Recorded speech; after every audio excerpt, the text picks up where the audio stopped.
Hey, what's going on? Listen, so I've been meaning to make a video, about how I started or how I became a teacher, how I got into the process of becoming a teacher. So I've been really busy, as far as just editing work and doing photography work for other people. So the fact that I have some time now, I was like, you know what, let me actually do this video. Okay, so first and foremost, I just want to say it all started with, going to the football games in my local town, my local high school. And some of those videos actually did pretty well on social media.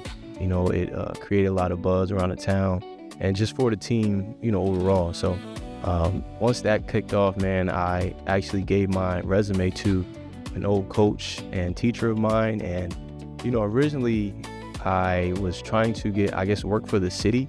And that then turned into, him asking or basically telling me to apply to become a teacher. All right. So, and from there, I did everything that I need to do. I became a sub first.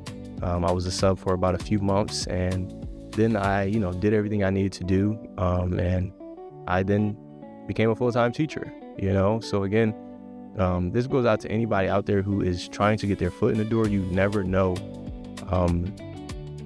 You never know who's watching. You never know what you can do for other people. And in return, they may do something for you. It's not always going to work out that way. But, thank to God, my situation did work out that way, So, yeah, man. So here we are. My first year is done. We are about to go into my second year of teaching. All right. September is around the corner. And I don't think I'm ready to go back. Not just yet. It's been a good summer so far. But we got to go back. That's reality. All right. So, yeah, man, I really just wanted to share 3 big tips or 3 big lessons that I learned, from my first year being a teacher. Lesson number 1, and anyone can use this because it's essential to just living in life, it's essential to life. All right. So the first lesson is plan, man. You have to plan. As a teacher, you cannot survive without planning. All right. You're going to, the saying, if you fail to plan, then you plan to fail. That is so true when it comes to teaching. All right, so true. So if anyone's out there who plans on, becoming a teacher or, like I said, just wanting to be successful in life, you have to plan. You have to plan. All right. And one of the major books that we're studying in the program that I'm in at Brookdale is Wong's The First Days of School. And they are very big on, again, just planning, right? Just having that structure, having the structure for the classroom, having classroom management. It all helps to, having a well-oiled engine, as they would consider, for the classroom, right? So again, if you don't plan, if you don't have your classroom procedures, if you don't have classroom management, you're not going to be successful in the class. And again, I went through that and I saw firsthand, I wasn't perfect coming in, but again, I took the time to read, to practice, to go over my classroom management. And again, man, the mosquitoes is biting my head over here. Good Lord. I took the time out to do that stuff. And again, it was essential, right? It was essential and it really helped me. Lesson number 2, take some time for yourself, right? So digress.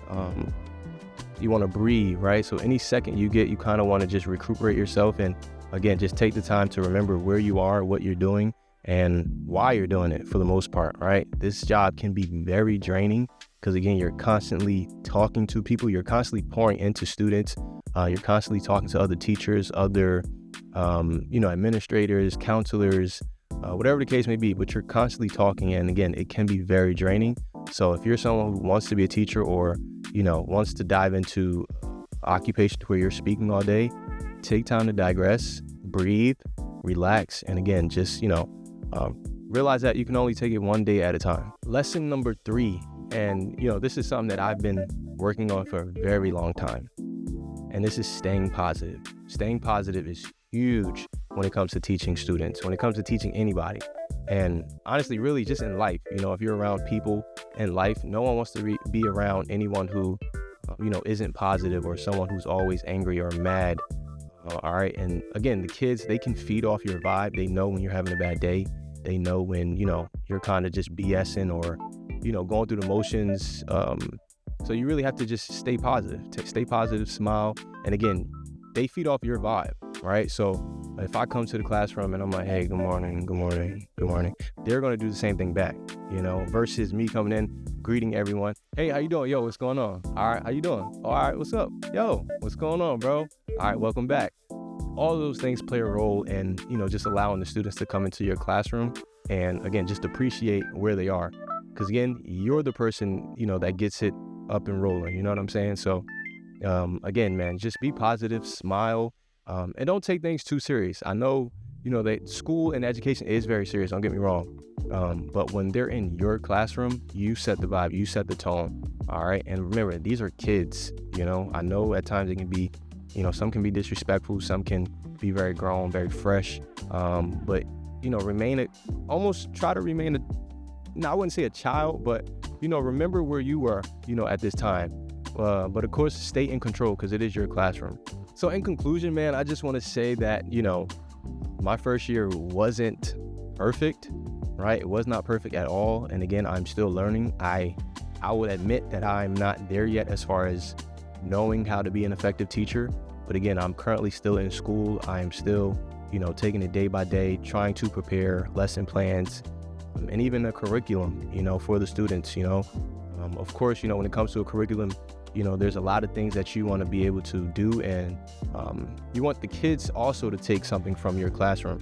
You want skills, you want attitudes. So all these things really helps your classroom produce, again, the type of classroom that you want, So again, hey man, I appreciate you guys. Don't forget to subscribe to the channel, follow, like. All right, man, stay tuned. All right, see y'all later.